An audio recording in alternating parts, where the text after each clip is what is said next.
Notre thème de ce matin, c'est Dieu hors de lui-même. Dieu hors de lui-même. Être hors de soi, c'est être très en colère.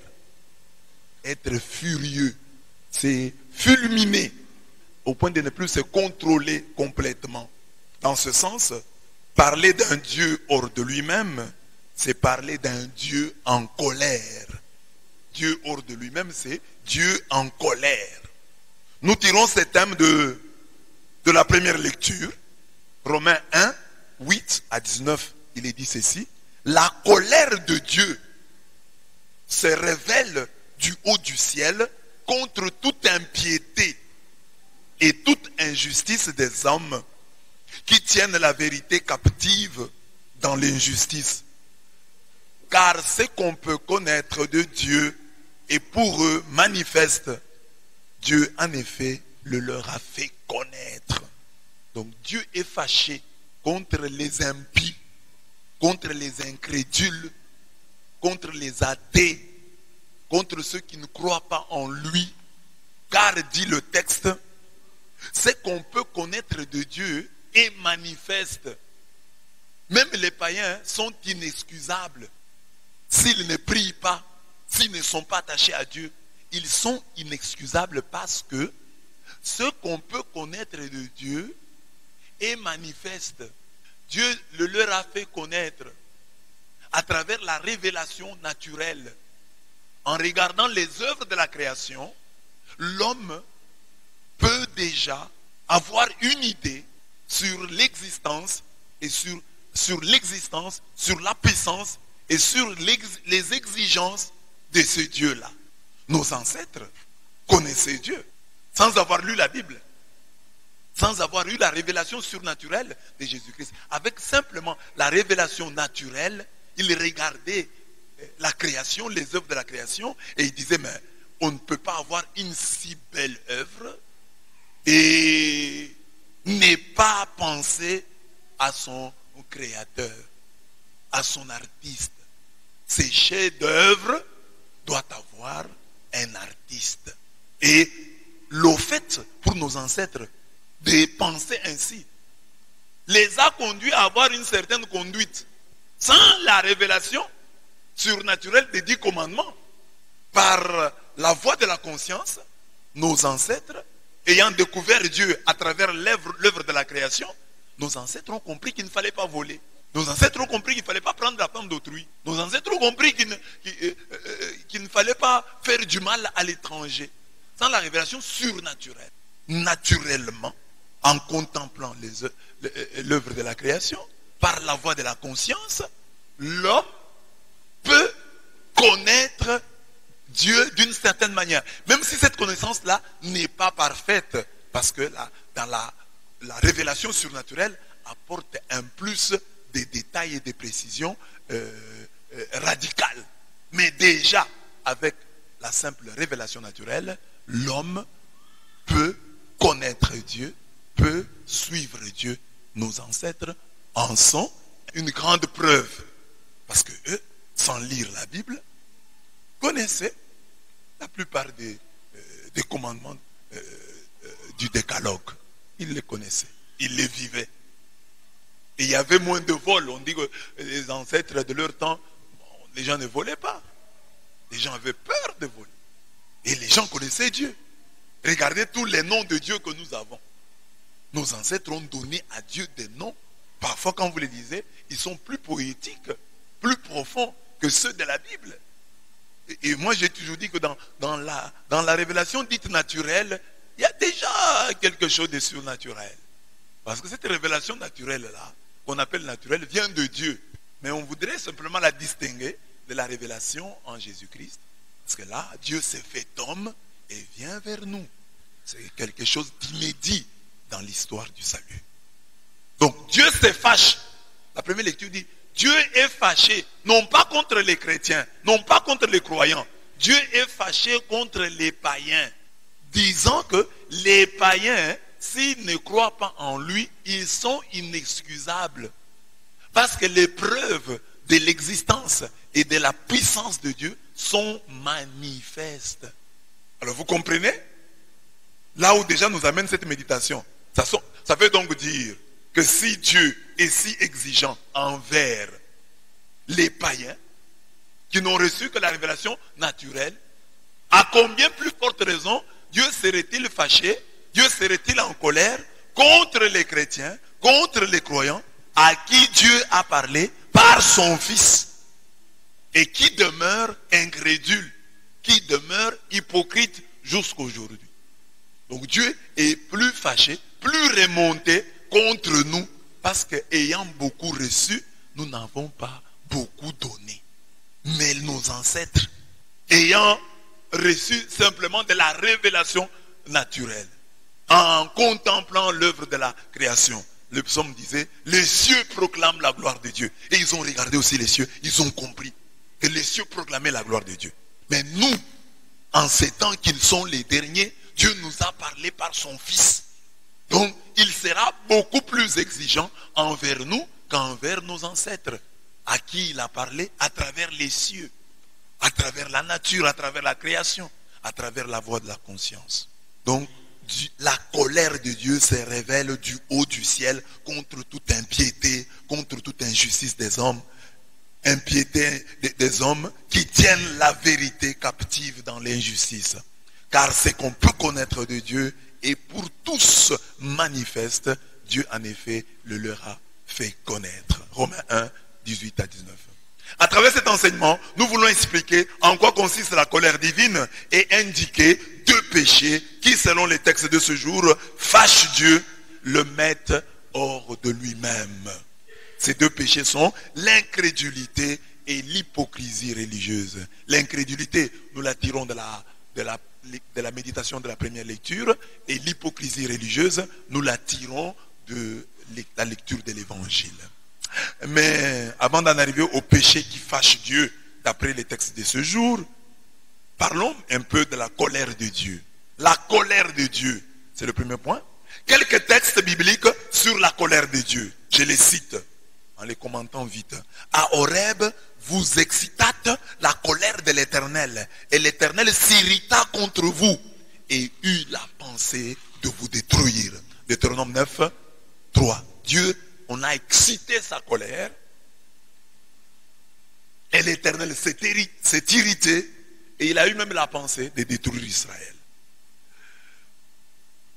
Exode 15, 7. Par la grandeur de ta majesté, tu renverses tes adversaires, tu déchaînes ta colère, elle les consume comme du chaume. Ah, la colère de Dieu consume. Donc la colère de Dieu est semblable au feu. Ah, vous pouvez maintenant comprendre l'image de l'enfer. La colère de Dieu consume. Ah, donc c'est un feu. Un autre texte, Exode 32, 10 à 11. Maintenant, laisse-moi. Ma colère va s'enflammer. Encore une fois. Dieu qui est un feu dévorant, sa colère s'enflamme. Laisse-moi. Ma colère va s'enflammer. C'est Dieu qui parle à Moïse. Ma colère va s'enflammer contre eux. Et je les consumerai. Hein? Mais je ferai de toi une grande nation. Moïse implora l'Éternel son Dieu et dit, pourquoi, ô Éternel, ta colère s'enflammerait-elle contre ton peuple que tu as fait sortir du pays d'Égypte par une grande puissance et par une main forte? La colère de Dieu s'enflamme. Le peuple murmura, et cela déplut aux oreilles de l'Éternel. Lorsque l'Éternel l'entendit, sa colère s'enflamma. Dieu entend les murmures et sa colère s'enflamme. La colère de Dieu a un feu. Le feu de l'Éternel s'alluma parmi eux et dévora l'extrémité du camp. Le peuple cria à Moïse. Moïse pria l'Éternel et le feu s'arrêta. Nombre 11, 1 à 2. La colère de Dieu est un feu. Dieu lui-même étant un feu dévorant. Sa colère s'enflamme devant les murmures, devant le péché de l'homme. Ils périssent par le souffle de Dieu. Ils sont consumés par le vent de sa colère. Ah bon, donc sa colère est un vent brûlant. Parce que le vent consume. Ça c'est Job 4, 9. Ils viennent d'un pays lointain, de l'extrémité des cieux. L'Éternel et les instruments de sa colère vont détruire toute la contrée. Isaïe 13, 5. Donc Dieu, quand il se fâche, il utilise des instruments. Les instruments de sa colère, ça peut être tes ennemis. Tes ennemis peuvent être les instruments de la colère de Dieu. Quand Dieu est fâché, il t'abandonne. Et les sorciers deviennent les instruments de sa colère. Les instruments de sa colère.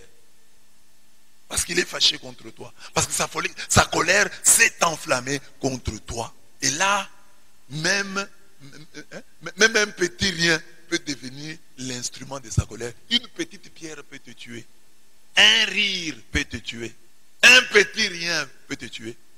La chèvre peut te mordre quand Dieu est fâché contre toi. Tu vois une chèvre qui te mord. Et tu es vraiment mordu. Il a été mordu par une chèvre. Comment ça? Parce que Dieu est en colère contre lui et il a utilisé cette chèvre comme l'instrument de sa colère. Le Seigneur a détruit sans pitié toutes les demeures de Jacob. Il a dans sa fureur renversé les forteresses de la ville de Juda. Il les a fait rouler à terre. Il a profané le royaume et ses chefs. Donc, quand Dieu, chacun a une barrière, une forteresse. Mais quand Dieu est fâché, il détruit ta forteresse. Ce qui a toujours fait que les gens ne t'attaquent pas. Ce qui t'a toujours rendu invulnérable. Quand Dieu se fâche contre toi, lui-même Dieu renverse tes forteresses. Lamentation 2:2. La colère de l'Éternel s'enflamma contre Israël et il les fit errer dans le désert pendant 40 années jusqu'à l'anéantissement de toute la génération qui avait fait le mal aux yeux de l'Éternel. Nombre 32, 13. Parfois nous faisons le rond-point dans nos vies. Nous n'avançons pas. C'est dû à quoi? À la colère de Dieu. Quand Dieu est fâché contre toi, il te fera errer. Il te fera errer. Pendant 40 ans, il te fait tourner en rond. Tu n'avances pas parce que Dieu est fâché contre toi. Et vous comprenez l'objectif de l'enseignement? C'est pour que chacun de nous comprenne que la colère de Dieu est très dangereuse, est très pernicieuse. Je dois donc l'éviter. Au lieu de faire la colère de Dieu, provoquer la colère de Dieu, je dois faire la joie de Dieu. Et s'il est des jours où j'ai énervé Dieu, je dois donc m'efforcer de lui faire plaisir, de faire sa joie, de réjouir son cœur, d'être le vin qui réjouit son cœur. 2 Rois 13, 3. La colère de l'Éternel s'enflamma contre Israël et il les livra entre les mains de Hazaël, roi de Syrie, et entre les mains de Ben-Hadad, fils de Hazaël, tout le temps que ces rois vécurent. Nous allons nous plaindre, oh non, notre pays c'est cela. Donc il y a des colères de Dieu qui nous livrent entre les mains de nos adversaires. Nous disons, ah, le Congo a été craint. Mais aujourd'hui le Congo n'est plus craint. Qu'est-ce qui s'est passé? J'ai toujours médité, j'ai dit, mais un peuple qui ne s'aime pas, un peuple tribaliste, comment est-ce que Dieu va être content de ce peuple? Alors Dieu, quand il est fâché contre vous, contre nous, il nous livre entre les mains de nos adversaires. Nos ennemis triomphent de nous. Dans la vie, chacun a des ennemis. Alors, si tu veux toujours l'emporter sur eux, sois toujours du côté de Dieu. Fais la joie de Dieu. Parce que quand tu t'éloignes de Dieu, tes ennemis se réjouissent. Ils en profitent parce qu'ils auront désormais la main mise sur toi. Ce qui fait ta force, c'est cette alliance que tu as avec Dieu. Mais dès que tu brises cette alliance, tu t'exposes. Et je vois souvent des chrétiens qui se comportent comme ça. Donc ils se comportent de telle sorte qu'ils puissent énerver Dieu. Tu vois comme ça, ces chrétiens cherchent à énerver Dieu. Et ils voient que ça ne fait rien. Mais Dieu se fâche. Notre thème c'est Dieu hors de lui-même. Dieu sort, se met aussi en colère. Sans être colérique, tout en étant lent à la colère, mais il se met en colère. Dieu se fâche. Alors que chacun se demande, mon attitude, mon comportement, ne va-t-il pas à la longue énerver Dieu? Ce Dieu lent à la colère. Et vous savez que c'est terrible hein, d'énerver les gens qui sont lents à la colère. C'est très dangereux. Tes fils en défaillance gisaient à tout le coin des rues, comme le cerf dans un filet, chargé de la colère de l'Éternel, des menaces de ton Dieu. Donc, quand Dieu est fâché contre toi, papa, tu vas te retrouver comme dans dans un filet. Hein? Tu te retrouves comme un cerf dans un filet. Tu seras un prisonnier. Les fils en défaillance gisaient à tous les coins des rues comme le cerf dans un filet, hein, chargé de la colère de l'Éternel et des menaces de ton Dieu. Isaïe 51, 20. Maintenant, je vais bientôt répandre ma fureur sur toi, assouvir sur toi ma colère. Je te jugerai selon tes voies, je te chargerai de toutes tes abominations. Ah, quand Dieu se fâche, il te charge de toutes tes abominations. Donc, hein, il va prendre tous tes anciens péchés là. Tu vois, tu sais que je t'avais pardonné, tu avais fait ceci. Mais tu continues. Alors je me souviens de tout cela. Ça c'est Ézéchiel 7, 8. Tu parcours la terre dans ta fureur, tu écrases les nations dans ta colère. Dans sa fureur, quand il est fâché, il parcourt la terre. Quand il est fâché, il fait quoi? Il écrase les nations. Habakkuk 3, 12. Voici les jours de l'Éternel arrivent. Jour cruel, jour de colère et d'ardente fureur, qui réduira la terre en solitude et en exterminera les pécheurs. Isaïe 13, 9. Mais voyant venir à son baptême beaucoup de pharisiens et de sadducéens, il leur dit, race de vipères, qui vous a appris à fuir la colère à venir. Il voit les pharisiens venir et les sadducéens venir aussi recevoir le baptême. Jean-Baptiste leur dit, oh, vous êtes race de vipères, qui vous a appris à fuir la colère à venir? Vous pensez qu'en vous faisant baptiser, sans conversion, vous allez fuir la colère à venir? La colère de Dieu demeure sur vous.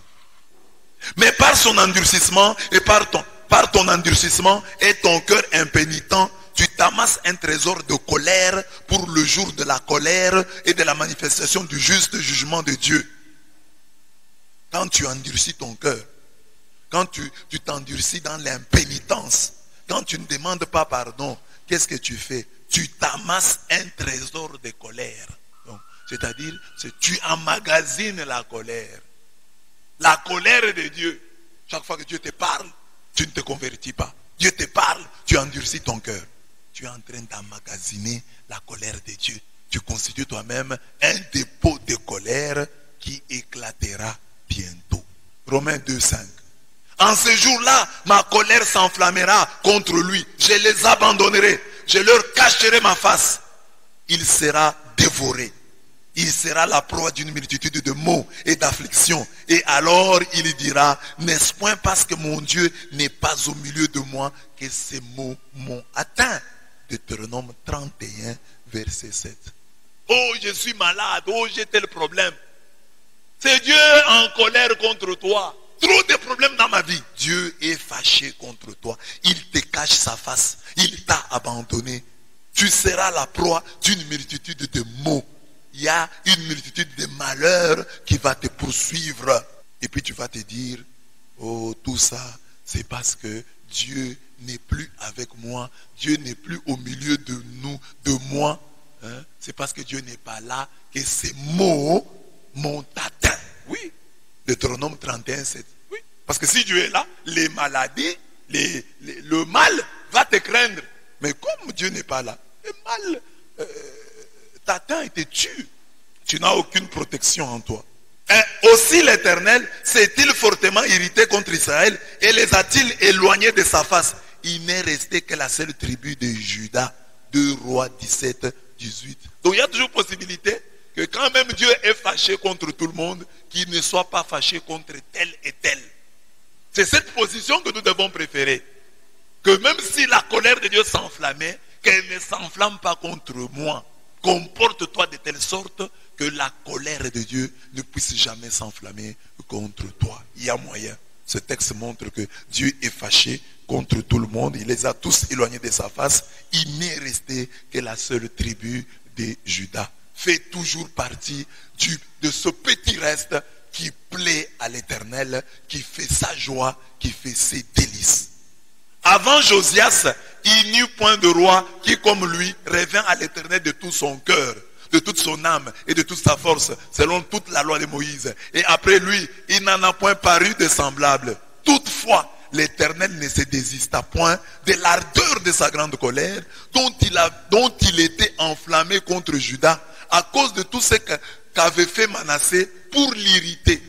Et l'Éternel dit, j'ôterai aussi Juda de devant ma face, comme j'ai ôté Israël, et je rejetterai cette ville de Jérusalem que j'avais choisie, et de la maison de laquelle j'avais dit, là sera mon nom. 2 Rois 23, 25 à 27. Toi qui es Judas, donc qui n'a pas encore énervé Dieu, sache que si tu l'énerves, Dieu va aussi te rejeter. Comme il a rejeté Israël. Comme il a rejeté Israël. Israël c'est le royaume du nord. Judas c'est le royaume du sud. À un certain moment, le royaume du nord s'est révolté contre Dieu. Dieu a abandonné. Quand il y a eu le schisme politico-religieux. Alors, c'est Israël qui était rejeté. Mais Dieu dit maintenant, même Judas je vais rejeter. À cause de qui? À cause de Manassé. Manassé. Donc, un roi peut nous créer des problèmes. Un homme peut nous créer des problèmes. Dieu peut se fâcher contre nous. Parce que nous soutenons un homme qui ne le mérite pas. Il a dévasté sa tente comme un jardin. Il a détruit le lieu de son assemblée. L'Éternel a fait oublier en Sion les fêtes et les sabbats. Et dans sa violente colère, il a rejeté le roi et les sacrificateurs. Le Seigneur a dédaigné son autel, repoussé son sanctuaire. Il a livré entre les mains de l'ennemi les murs des palais de Sion. Quand Dieu se fâche, c'est terrible. Il rejette le roi et le prêtre. Dieu rejette, Dieu dédaigne son autel. Donc l'autel là, Dieu ne l'aime plus. Il dédaigne l'autel. Il repousse son sanctuaire. Dieu n'aime plus son sanctuaire. Dieu n'aime plus le temple quand il est fâché. Il n'aime plus le temple. Le temple n'est plus n'a plus de place dans son cœur. Il a livré entre les mains de l'ennemi les murs des palais de Sion de Jérusalem. Lamentation 2, 6 à 7. C'est lui qui croit au Fils à la vie éternelle. Celui qui ne croit pas au Fils ne verra point la vie. Mais la colère de Dieu demeure sur lui. La colère de Dieu demeure sur lui. Jean 3, 36. La colère de Dieu demeure sur celui qui ne croit pas au Fils. La colère de Dieu demeure sur lui. Tant qu'il ne croit pas, la colère de Dieu demeurera sur lui. Croyons donc au Fils. Croyons donc en Jésus-Christ. Parce que si nous ne croyons pas, nous ne verrons pas la vie. Mais si nous croyons, la colère de Dieu s'éloignera de nous. Alors mes bien-aimés, on peut se poser la question, mais la colère, ce n'est pas quand même une vertu. Comment est-ce qu'on peut dire que Dieu se met en colère? Parce que quand quelqu'un se met en colère, il perd le contrôle de sa propre personne. Il est hors de lui-même. Ce n'est pas ça ta nature, mais il est hors de lui-même, il sort de lui-même. On dirait qu'il devient un autre homme. Il devient un autre Dieu pour le cas de Dieu. C'est quelqu'un d'autre. Il est sorti de lui-même. Comment est-ce que nous pouvons comprendre cette colère de Dieu? La colère de Dieu, nous devons la comprendre comme l'amour de Dieu méconnu, l'amour de Dieu déçu, l'amour de Dieu blessé par le péché de l'homme. L'expression colère de Dieu est un anthropomorphisme pédagogique. C'est Dieu qui veut nous parler de son amour, de son cœur, ce qui arrive à son cœur lorsqu'il est blessé par le péché. Donc l'amour, la colère de Dieu, c'est l'amour de Dieu blessé. Dieu te fait confiance, Dieu t'aime. Dieu a fait tant et tant pour toi. Et toi tu méconnais cet amour. Et toi tu méconnais ce que Dieu a fait pour toi. Et toi tu ne vois pas ce que Dieu a fait pour toi. Tu l'énerves. Tu énerves son amour. Tu blesses son amour. On ne peut pas comprendre la colère de Dieu en dehors de l'amour. Dieu qui est amour est blessé par l'ingratitude, par le manque de considération de l'homme pour qui il a tout fait. Quelle pourrait être l'attitude de Dieu devant toi qui a reçu ceci et cela et qui te comporte comme tu te comportes? J'ai déjà prêché ici, j'ai dit, mais il y a des gens qui ont des enfants sans difficulté. S'ils veulent en avoir, ils vont en avoir sans difficulté, sans prier. Il y a des gens, chaque jour ici, nous prions les couples sans enfants. Et c'est lui qui a eu des enfants. Ne peut-il pas s'interroger, dire, ah, moi quand même j'ai eu des enfants. Dieu n'a-t-il pas raison de se fâcher contre moi quand il me voit, moi qui ai des enfants, je le loue ainsi, je le bénis ainsi, je le loue comme si je n'avais pas d'enfants. Je le loue comme si je n'avais pas eu de mariage. Je le loue comme si je n'avais pas eu de travail. Je le loue comme si Dieu ne m'a jamais donné. Je le loue comme si Dieu m'avait déjà tué. Alors que je suis en vie. Alors que je suis en bonne santé. Mais Dieu dit, c'est comme si tu es en bonne santé, tu ne dis pas merci à Dieu. Dieu dit, bon voilà, comme tu n'es pas reconnaissant envers la bonne santé, tombe maintenant malade. Tombe malade. Comme tu es devenu arrogant, parce que ta bonne santé, ta richesse t'a donné de l'arrogance, la maladie et la pauvreté vont se charger de toi pour te donner l'humilité. Alors, ce thème, c'est pour nous inviter à ne pas énerver Dieu. Nous devons plutôt nous comporter de telle sorte que Dieu soit content de nous, au lieu de l'énerver. Dieu aussi se fâche. Quand tu te comportes d'une certaine manière, tu l'énerves, tu les fâches. Il se met hors de lui-même. Il sort de lui-même. Le Dieu là que tu connais comme miséricordieux, comme tendre, il sort de lui-même. Il devient un autre. Ce Dieu là qui ne change pas, il sort de lui-même. Il est hors de lui-même à cause du péché que tu commets. Et cela devrait nous interpeller nous tous. Si tu es un chrétien et que tu n'as pas une once, une toute petite once de la colère de Dieu, il y a quand même un problème. Tu vois le mal, ça ne te dit rien. Les gens se jouent de Dieu, tu le regardes sans état d'âme. Il y a quand même un problème. Si Dieu lui-même, le Créateur, se met en colère, quand nous ne faisons pas bien les choses, à combien plus forte raison, nous qui sommes déjà des humains problématiques. Lui qui sort rarement de lui-même, il se met en colère lorsque nous nous comportons mal. Combien à plus forte raison nous? Tu es un père de famille, tu es un responsable, des choses se font mal et tu ne dis rien. Tu ressembles à qui? Parce que Dieu ne laisse pas faire. Il voit une chose il se fâche, il se met en colère, il agit. Même s'il est patient, même s'il est lent à la colère, il agit tout de même. La nature de la colère de Dieu. J'ai dit, la nature de la colère de Dieu, c'est quoi? La colère de Dieu, c'est l'amour méconnu, déçu, blessé par le péché de l'homme. Et dans la Bible, il y a deux textes qui semblent contradictoires, mais qui nous révèlent ce que c'est la nature de Dieu. Regardez, quand les fils d'Élie, Élie le prêtre, Ophni et Pinas, commettent des bévues dans la maison de Dieu, leur papa leur dit ceci. Le prêtre Élie leur dit, si un homme pêche contre un autre homme, Dieu le jugera. Mais s'il pêche contre l'Éternel, qui pourra intercéder en sa faveur? 1 Samuel 2, 25. Il dit, si tu pêches contre ton ami, ça va. Mais si tu pêches contre Dieu, bon, parce que si je pêche contre mon frère, bon, Dieu va intervenir, il va dire à mon frère, pardonne-lui. Maintenant, tu pêches contre Dieu. Qui va intercéder en ta faveur? Aujourd'hui, nous répondrons Jésus-Christ. Bon, maintenant, si tu pêches contre Jésus-Christ, qui va intercéder? C'est simplement pour nous inviter. Le papa voulait inviter ses enfants, leur dire, mes enfants, craignez Dieu, non? Parce qu'il nous arrive à nous de craindre les hommes. Tu peux avoir quelqu'un, on se dit, je ne veux pas avoir de problème avec tel. Vous imaginez un peu si un chef de l'État vient vivre parmi nous ici pendant un mois. Qui va chercher à créer sa colère? Le président Félix vient et dit non, pendant un mois, je vais prier avec vous ici. Mais nous tous, nous serons toujours joyeux devant. Bonjour papa. Denise Niaguer. Si le président vient ici, quelqu'un qui sera, oh le président est là, 3 personnes autour de lui, et toi tu pars. Tout le monde va s'être là.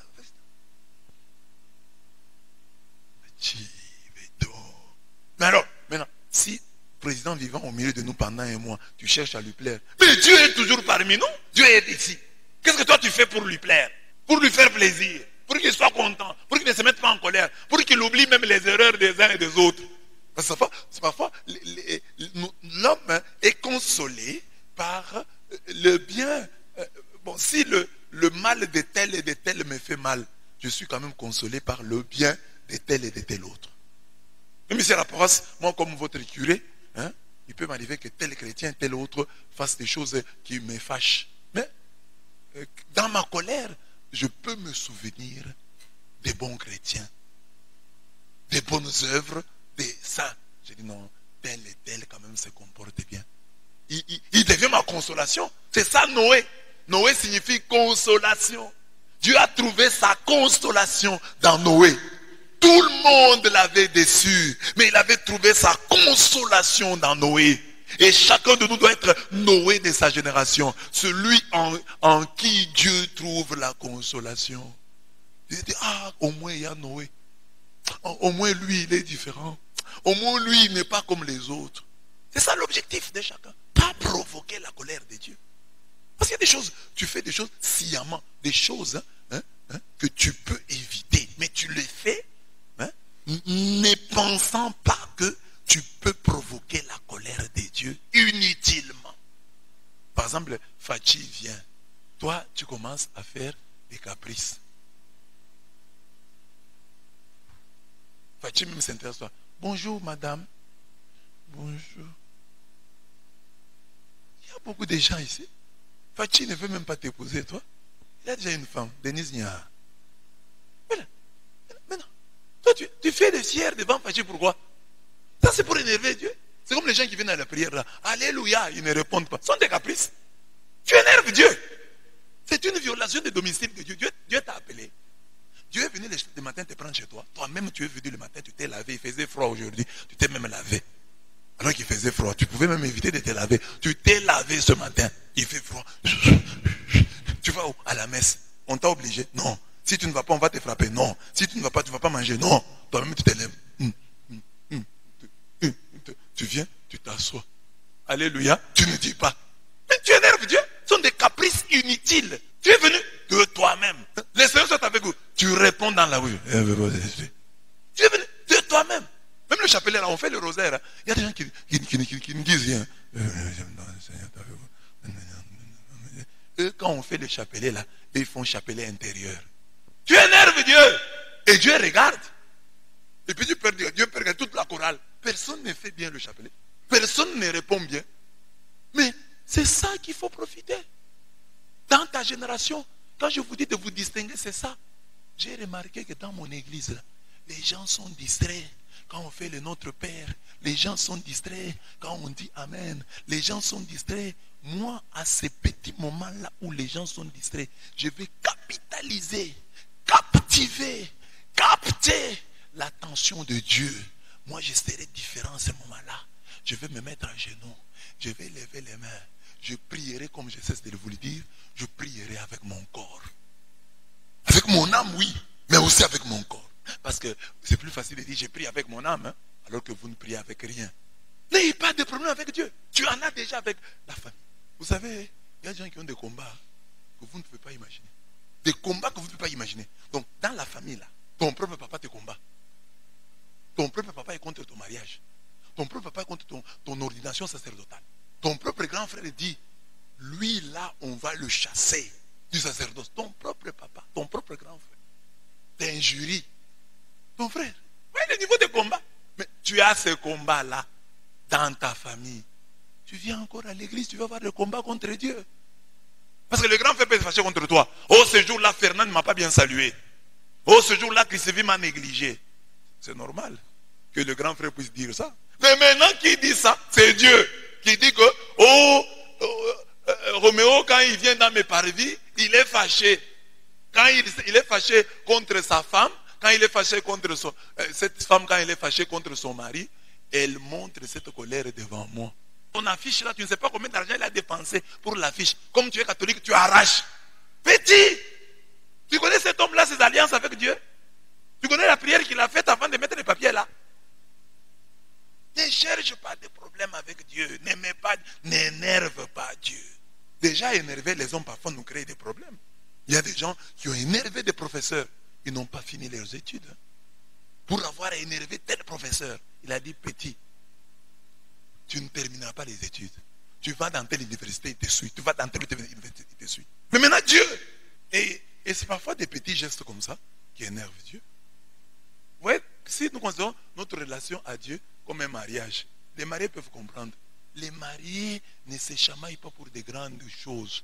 Toujours des petites choses. La même chose aussi pour toi, le silence. En d'autres termes, le prêtre Élie disait à ses enfants ceci: c'est une chose terrible que de tomber entre les mains du Dieu vivant Hébreux 10, 31. C'est terrible de tomber entre les mains du Dieu du vivant. Évite d'avoir des problèmes avec Dieu. Quand tu es en sa présence, dis-toi ici, je suis en présence de Dieu. La chorale là, tu chantes pour Dieu.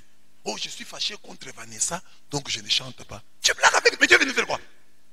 C'est Vanessa qui est Dieu, le Dieu pour qui tu chantes. Tu confonds les registres. Tu n'es pas devant, tu ne chantes pas pour un homme, tu chantes pour Dieu. Et voyez les erreurs que nous commettons. Tu as des problèmes avec les hommes, mais tu vas provoquer Dieu. Tu as un problème avec quelqu'un, pas avec Dieu. Dieu, je chante pour lui. J'ai des problèmes avec tel, pas avec Dieu. Papa Élie dit à ses enfants, mes enfants, ayez des problèmes avec les hommes, n'en ayez pas avec Dieu. Mais dans un autre texte célèbre, c'est comme le contraire qui nous est dit. Or, toute écriture est inspirée de Dieu. Donc, l'intelligence est dans les deux. Écoutez cet autre texte. C'est David. David commet l'erreur. Écoutez mes bien-aimés. David commet l'erreur de compter la population. Dieu se fâche parce que David a compté, a procédé au recensement. Est-ce que c'est mauvais de recenser? Dieu s'est fâché. Écoutez, et Dieu, pour punir ce péché du recensement, parce que David a voulu recenser le peuple, Dieu se fâche contre le recensement et dit à David, je te propose 3 choses.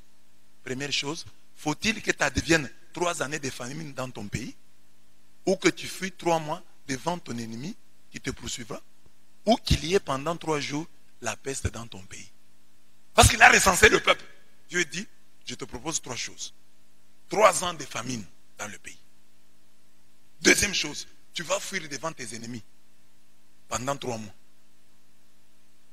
Troisième chose, pendant 3 jours, qu'il y ait la peste dans ton pays. Tu choisis quoi? Ça, c'est le prophète Gad qui dit à David, choisis. Maintenant réfléchis et vois ce que je dois répondre à celui qui m'envoie. David dit à Gad, je suis dans une grande anxiété. Ah, tombons entre les mains de Yahweh, car sa miséricorde est grande. Mais que je ne tombe pas entre les mains des hommes. David choisit donc la peste. David dit non, non, je préfère 3 jours de peste plutôt que 3 ans de famine, plutôt que 3 mois. Donc 3 ans famine, 3 mois. 3 mois. Fuite devant les ennemis, et puis 3 jours peste. La peste est une maladie. David, non, non. Je préfère d'abord, c'est 3 jours simplement. Ce n'est pas 3 mois, ce n'est pas 3 ans, c'est 3 jours, et puis c'est la peste. Bon, ça va. Hein?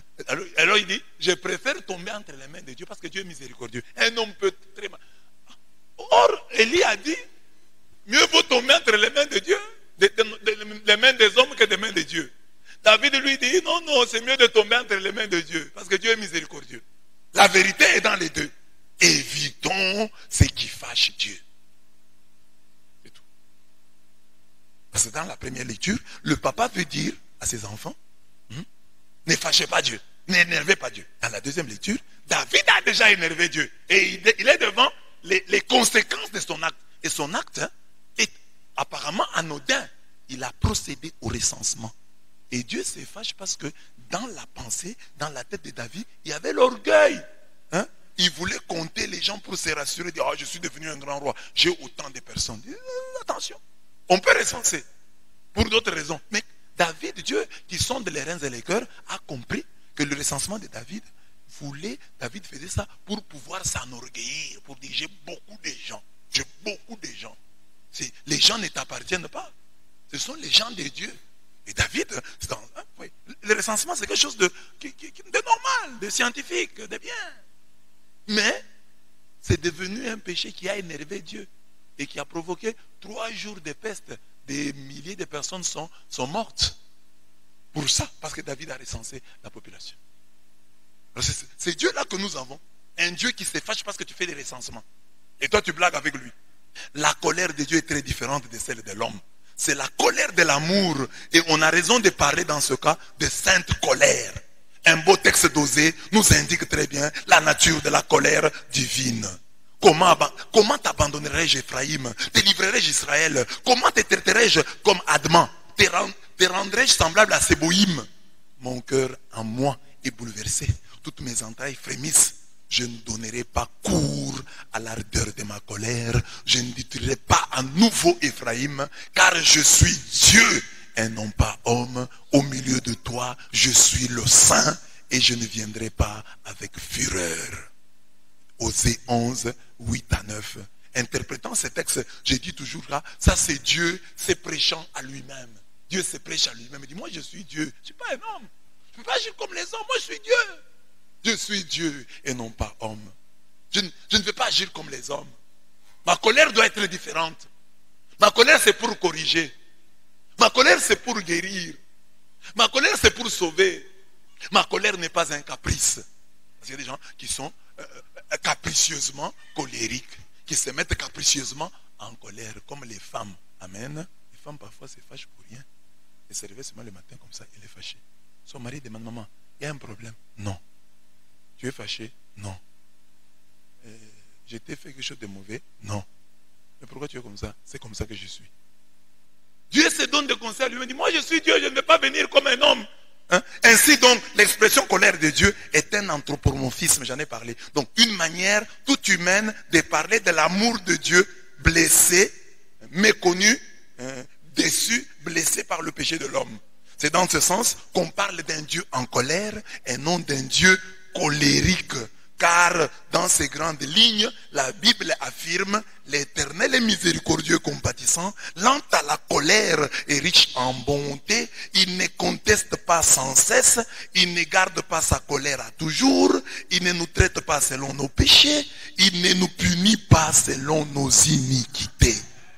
Psaume 103, 8 à 10.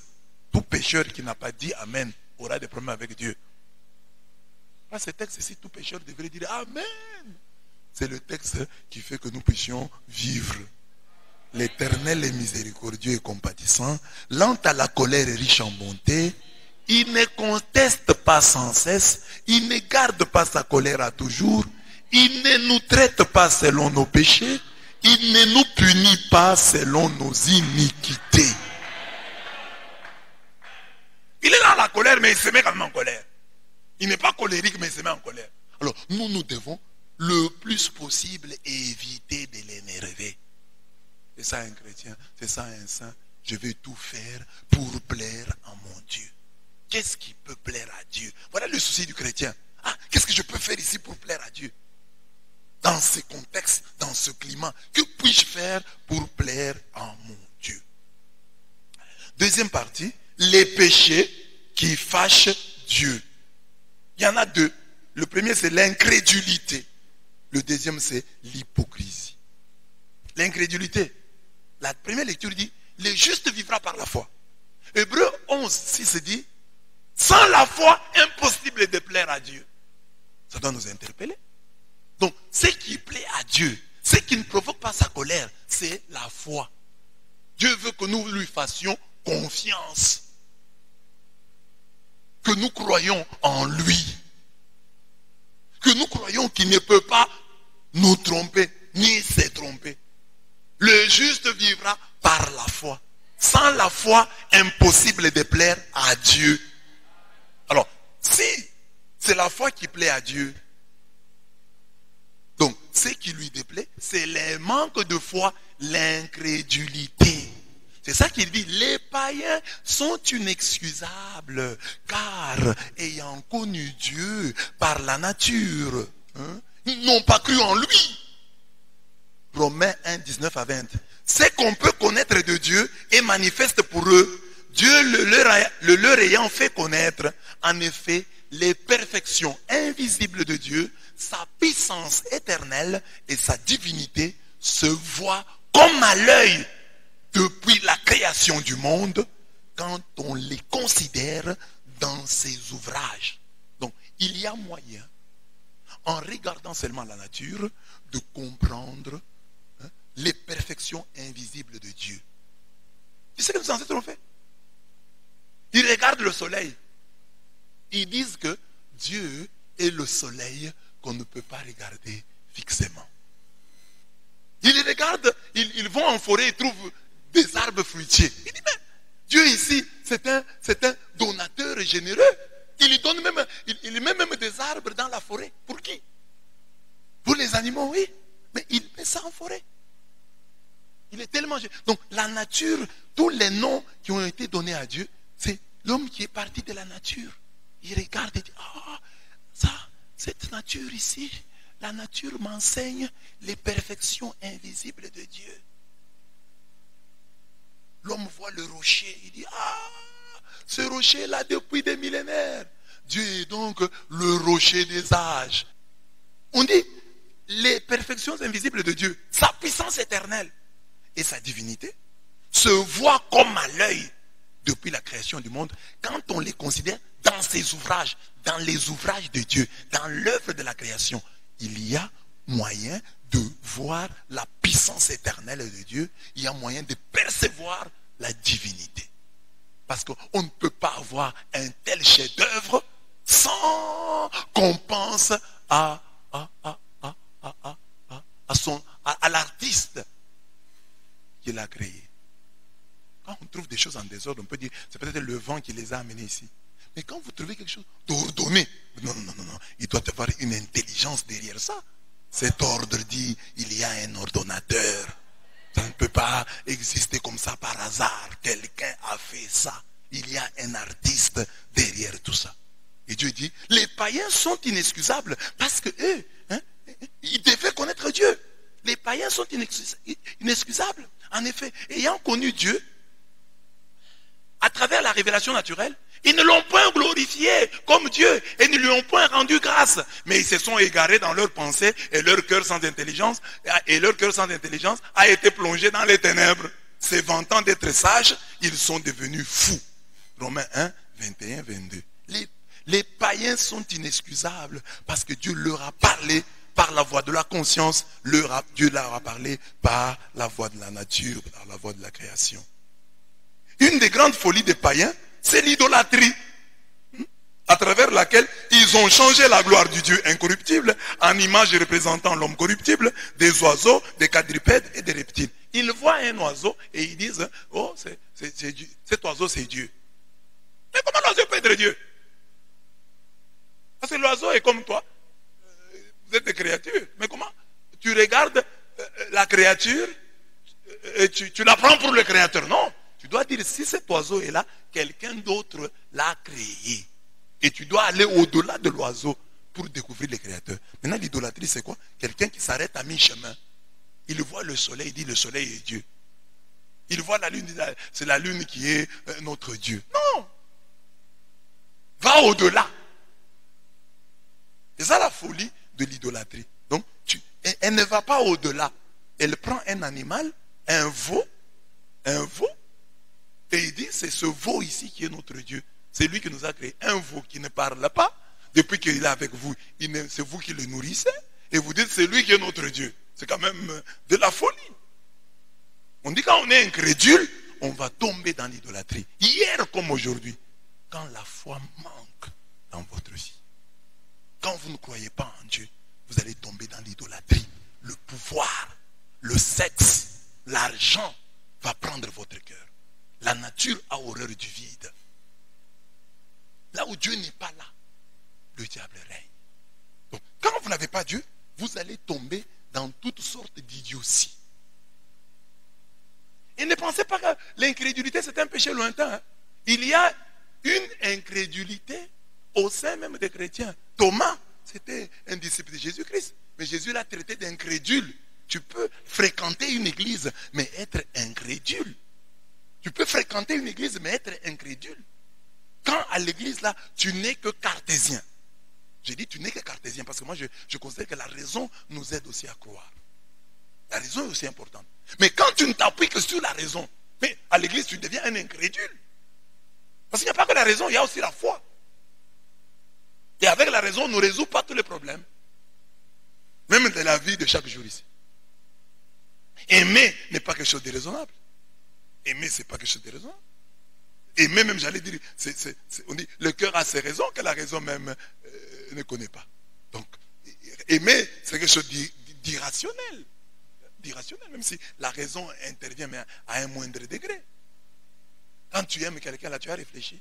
On ne réfléchit pas. On tombe amoureux. Et les raisons viennent après. Amen. Alors, l'idolâtrie, l'incrédulité amène l'idolâtrie. L'idolâtrie amène toujours l'homme à l'impureté, aux perversions sexuelles. Quand Dieu devient ton ex, tu tombes dans les excès du sexe. Quand tu fais de Dieu ton ex, de Dieu en qui je croyais, abandonne seulement Dieu. Tu vas voir comment les tentations, déjà tu en as maintenant, mais dès que tu renonces à Dieu, tu diminues ta vie de prière. Tu auras des tentations sexuelles que tu n'as jamais prévues. C'est ce que dit le texte ici. Dieu les a livrés. Quand Dieu est fâché contre toi, il te livre à l'impureté selon les convoitises de leur cœur. Donc les convoitises, tu les as déjà. Et Dieu prolonge ce que toi tu avais déjà dans le cœur. Donc Dieu les a livrés à l'impureté selon les convoitises de leur cœur, en sorte qu'ils déshonorent eux-mêmes leur propre corps. Eux qui ont changé la vérité de Dieu en mensonge et qui ont adoré et servi la créature au lieu du Créateur. Le Créateur qui est béni éternellement. Romains 1, 24 à 25. Dans cette impureté, l'homme est allé plus loin jusqu'à l'homosexualité. Les hommes se sont plongés dans la pédérastie, la pédophilie, les femmes dans le lesbianisme. La pédérastie, c'est l'homosexualité. Les femmes tombent dans le lesbianisme. Paul appelle tous ces péchés passion infâme, honteuse. Car leurs femmes ont changé l'usage naturel en celui qui est contre nature. Et de même les hommes, abandonnant l'usage naturel de la femme, se sont enflammés dans leurs désirs, les uns pour les autres, commettant homme avec homme des choses infâmes et recevant en eux-mêmes le salaire que méritait leur égarement. Quand l'homme est incrédule, il tombe dans l'idolâtrie. Quand l'homme est incrédule, il tombe dans l'homosexualité. Et regardez maintenant le complot du monde contre la vertu, contre la religion, contre la foi chrétienne. Aujourd'hui, les homosexuels, c'est eux qui ont le vent en poupe. C'est eux qui nous imposent la loi. Ils ont trahi, mais ils veulent être nos maîtres. Des traîtres qui veulent être nos maîtres. Ils veulent diriger le monde. Amen. Voilà. Donc, mes bien-aimés, l'incrédulité, le manque de foi est un péché qui fâche Dieu. Parce que Dieu sait que le manque de foi est une faute qui va entraîner d'autres fautes. Quand tu manques la foi, tu vas tomber dans toutes les autres dérives. Alors Dieu est fâché quand il voit que tu es en train de perdre confiance en lui. Et même nous, une femme, il n'y a rien qui blesse une femme que le manque de confiance de son mari. Il n'y a rien qui blesse un homme que le manque de confiance de sa femme. Manquer de confiance à quelqu'un, ça ne fait pas du bien. Alors Dieu non plus n'est pas content quand nous manquons de confiance en lui. C'est ça. C'est qu'on dit, il est fâché par ce manque de confiance. Et l'épître aux Hébreux dit, ceux qui ont reçu une révélation naturelle, Dieu est fâché contre eux. À combien plus forte raison, nous qui avons reçu une révélation surnaturelle, nous à qui Dieu a parlé en ces derniers temps par son Fils. L'épître aux Hébreux 10, 26 à 31 dit ceci, car si nous péchons volontairement, après avoir reçu la connaissance de la vérité, il ne reste plus de sacrifice pour les péchés, mais une attente terrible du jugement et l'ardeur d'un feu qui dévorera les rebelles. Celui qui a violé la loi de Moïse meurt sans miséricorde sur la déposition de 2 ou de 3 témoins. De quel pire châtiment pensez-vous que sera jugé? Digne celui qui aura foulé aux pieds le Fils de l'homme, qui aura tenu pour profane le sang de l'alliance par lequel il a été sanctifié et qui aura outragé l'esprit de la grâce. Car nous connaissons celui qui a dit, à moi la vengeance, à moi la rétribution. Et encore, le Seigneur jugera son peuple. C'est une chose terrible que de tomber entre les mains du Dieu vivant. Pour éviter cette colère divine, le juste doit croire que l'évangile est une puissance pour le salut de quiconque croit. Il doit vivre par la foi. Vivre par la foi, ça signifie quoi? Vivre en ne faisant confiance qu'à Dieu, en ne comptant que sur lui, en l'écoutant que lui. Ah, Dieu a dit, en étant branché sur lui. C'est ça que Dieu veut. Parce que si tu es branché sur lui, il va te dire, ce que tu fais ici, c'est mauvais. Et tu vas voir, quand quelqu'un est branché sur Dieu, il vient à la messe. Il écoute ce message, il dit, ah, ça c'est de moi que Dieu parle. Je change. Ah, comment tu as parlé de mon exemple? Voilà. Quand tu as la foi, tu viens à l'église pour être interpellé. Seigneur, ce matin, hein, je viens, hein, parle-moi. Entre dans la bouche du prêtre, hein, parle-moi.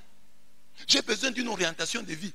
Mais quelqu'un qui est incrédule, il vient à l'église sans objectif, sans intention. Mais celui qui vient avec intention, avec prière, dès qu'un message sera dit, ça c'est Dieu. J'avais peut-être pris une mauvaise décision, mais j'ai écouté ce message, je viens de changer. C'est ça que Dieu veut. Quand tu es comme ça, même si tu es un pécheur, tu n'es pas perdu. Parce que chaque fois que Dieu, comme tu crois en Dieu, chaque fois que Dieu va te parler, comme tu lui fais confiance, chaque fois qu'il va te parler, tu vas te corriger. Mais celui qui n'a pas la foi, Dieu n'existe pas, Dieu ne parle pas, Dieu n'agit pas, donc il vit comme il veut. Mais si quelqu'un croit en Dieu, il vient à l'église. Ah, ma femme, tu as entendu ce message? Mon mari, tu as entendu ce message? Ça, c'est Dieu qui nous a parlé. On dit que l'incrédulité fâche Dieu parce que Dieu connaît, il maîtrise les ravages de l'incrédulité dans les cœurs des hommes. Il sait, il connaît les ravages de l'incrédulité dans la vie de l'Église.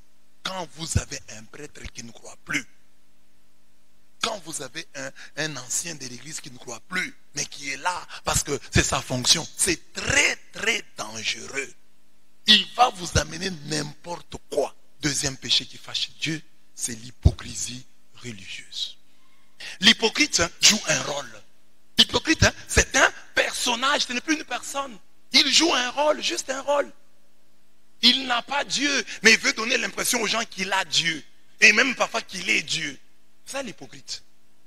Il a le diable en lui, mais il fait comme s'il avait Dieu en lui.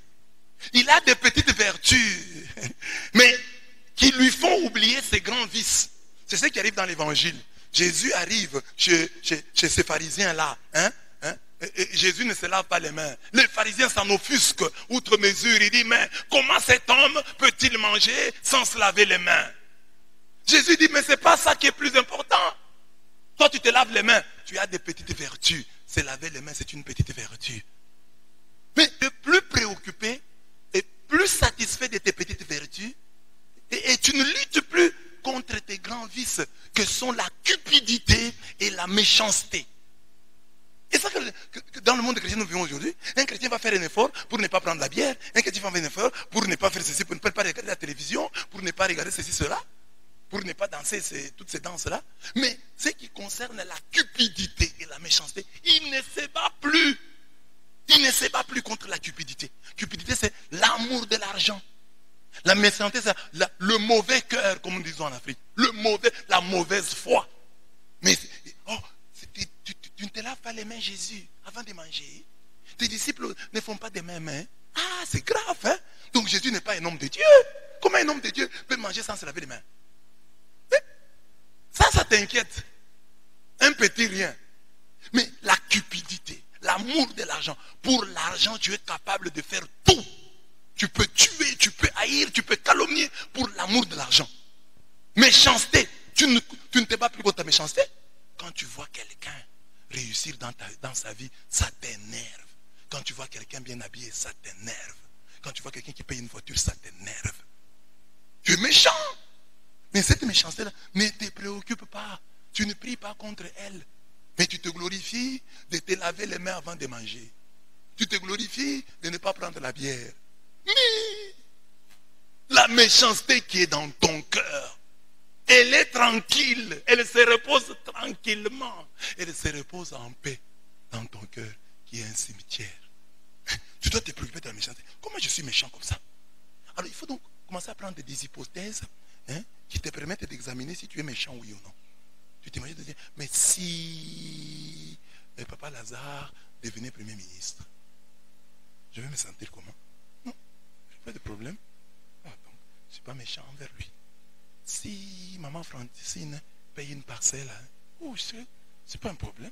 Donc, je ne suis pas méchant. Donc, pose-toi la question sur chacun. Alors, tu vas voir que contre tel et tel, tu es méchant. Parce que tu ne lui souhaites pas ça. Tu ne le souhaites pas. Tu es méchant. Et ça va se révéler maintenant dans le comportement. Quand quelqu'un est méchant envers son frère, ça se révèle maintenant dans le comportement. Il lui parle mal, il lui répond mal, il le regarde mal. C'est ça les frères de Joseph. Comme ils avaient déjà emmagasiné beaucoup de méchanceté contre lui, ils ne savaient plus bien lui parler.